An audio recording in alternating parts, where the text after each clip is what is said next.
తెలంగాణలో BRS party నాయకులను అక్రమంగా అరెస్టులు చేస్తూ ఉన్నారని సరూర్ నగర్, ఆర్కేపురం, మీర్పేట్, బడంగ్పేట్ బీఆర్ఎస్ పార్టీ నాయకులు తీవ్ర స్థాయిలో మండిపడ్డారు. అసెంబ్లీ సాక్షిగా మహిళా ఎమ్మెల్యే సవితేంద్రారెడ్డిపై తెలంగాణ రాష్ట్ర ముఖ్యమంత్రి రేవంత్ రెడ్డి అనుచిత వ్యాఖ్యలు చేసి మహిళా లోకాన్ని కించపరిచేలా మాట్లాడడం సరికాదని హెచ్చరించారు. మాజీ మంత్రి ఎమ్మెల్యే సవితేంద్రారెడ్డికి బహిరంగ క్షమాపణ చెప్పాలని డిమాండ్ చేశారు. అసెంబ్లీలో జరిగినటువంటి దురదృష్టవశాత్తు నిన్న జరిగినటువంటి నిజంగా కూడా నిన్న గౌరవ మాజీ మంత్రివర్యులు కేటీఆర్ గారు బడ్జెట్ మీద మాట్లాడుతూ ఉంటే అనవసరంగా గౌరవ ముఖ్యమంత్రి రేవంత్ రెడ్డి గారు కలగజేసుకొని మేడంని బాధాకరంగా మాట్లాడినటువంటి రేవంత్ రెడ్డి గారు మీరు బాధ పెట్టినటువంటి బాధ ఒక అసెంబ్లీ ఆడపడుచును బాధ పెట్టినట్టని మేము అనుకుంటా ఉన్నాం. ఈరోజు 2 కోట్ల మహిళా తల్లులందరూ కూడా బాధపడతా ఉన్నారు. నిజంగా నీకేం పాపం చేసిందని చెప్పి ఇలా సబితమ్మని ఇంత బాధ పెట్టి అసెంబ్లీలో బయటికి పంపించినామని చెప్పి అడుగుతా ఉన్నాం. సబిత మేడం అన్నారు, ఈ రోజు మిమ్మల్ని కూడా అన్నట్టే. కాకపోతే ఏంటంటే మహిళలు కూడా అందరూ కూడా మీకు ఏకదాటిగా సపోర్ట్ చేసి మీ యొక్క కాంగ్రెస్ ప్రభుత్వం తెచ్చినందుకు ఇదే బహుమతి ఇచ్చేది ఆడపిల్లలకు అనేది నేను సూటిగా మిమ్మల్ని క్వశ్చన్ చేస్తూ ఉన్నాను. ఇకనైనా మహిళలను వాళ్ళ యొక్క ఎవరికిచ్చే వాళ్ళకి విలువలు ఇస్తే మీకు గౌరవం ఉంటుంది. ఇవన్నీ కూడా లేనిపోయిన మాటలు చెప్పి జనాలలో ఏదో ఇచ్చిన ప్రజాపాలన అంటే ఇదేనా, మహిళలను కించపరచడమేనా అనేది నేను ఒక సూటిగా మిమ్మల్ని క్వశ్చన్ చేస్తూ ఉన్నాను. బహిరంగంగా క్షమాపణ చెప్పని చెప్పేసి మీకు సీఎం గారికి మేము సూచిస్తూ ఉన్నాం.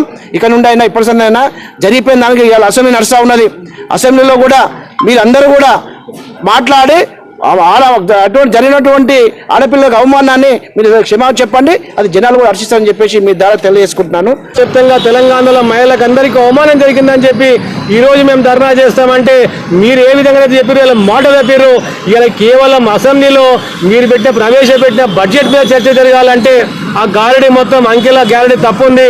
ఆ గారడిని అన్ని కూడా సరిదిద్దుకోవడానికి మీరు నాయకులందరినీ కూడా నిన్న కేటీఆర్ గారిని టార్గెట్ చేయడం, మొన్న హరీష్ రావు గారిని చేయడం, నిన్న సవితేంద్రారెడ్డి గారిని వాళ్ళంతా కూడా సబ్జెక్ట్ అంతా డైవర్ట్ చేయడము, అసెంబ్లీలో వాతావరణం అంతా కూడా బడ్జెట్ పైన ఎక్కడ కూడా వాళ్ళు ఇచ్చిన హామీలు ఎక్కడ అమలు చేయలేదు. 6 గ్యారెంటీలు అని చెప్పారు, ఏ ఒక్క గ్యారెంటీ అమలు కాలేదు.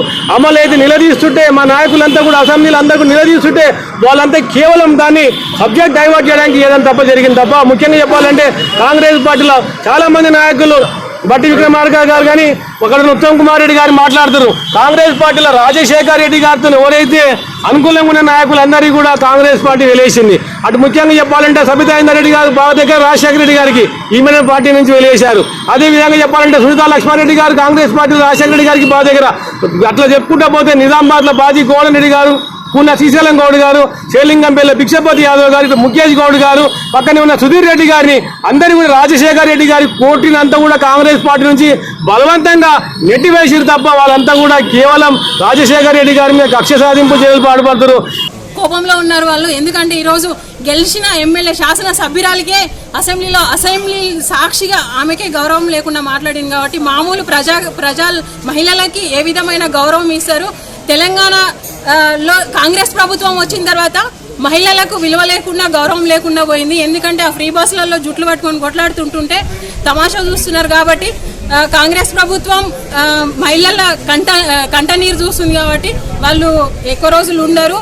రేవంత్ రెడ్డి గారు, మీరు ఇక ముందైనా మీరు ఒక ఉన్నతమైన స్థానాన్ని మహిళలు తెలంగాణ ప్రజలు కల్పించారు కాబట్టి మీరు ఒక స్థానంలో ఉన్నారు కాబట్టి మీరు మంచిగా మాట్లాడండి. ఈ విధమైన అనుచిత వ్యాఖ్యలు చేస్తే ఇంకొకటి తెలంగాణ రాష్ట్ర మహిళలందరికీ మీరు క్షమాపణ చెప్పాలి. హోమ్ మినిస్టర్ ముఖ్యమంత్రి రేవంత్ రెడ్డి దగ్గర ఉంది. అతను వాళ్ళ మీద ప్రెజర్ పెట్టి పోలీసు వాళ్ళని ఇంటి దగ్గరికి పంపించి అరెస్ట్ చేయడం జరిగింది. ఈ రోజు పొద్దున పిల్లలకి తిండి లేదు, నీళ్లు లేదు, ఏది లేదు.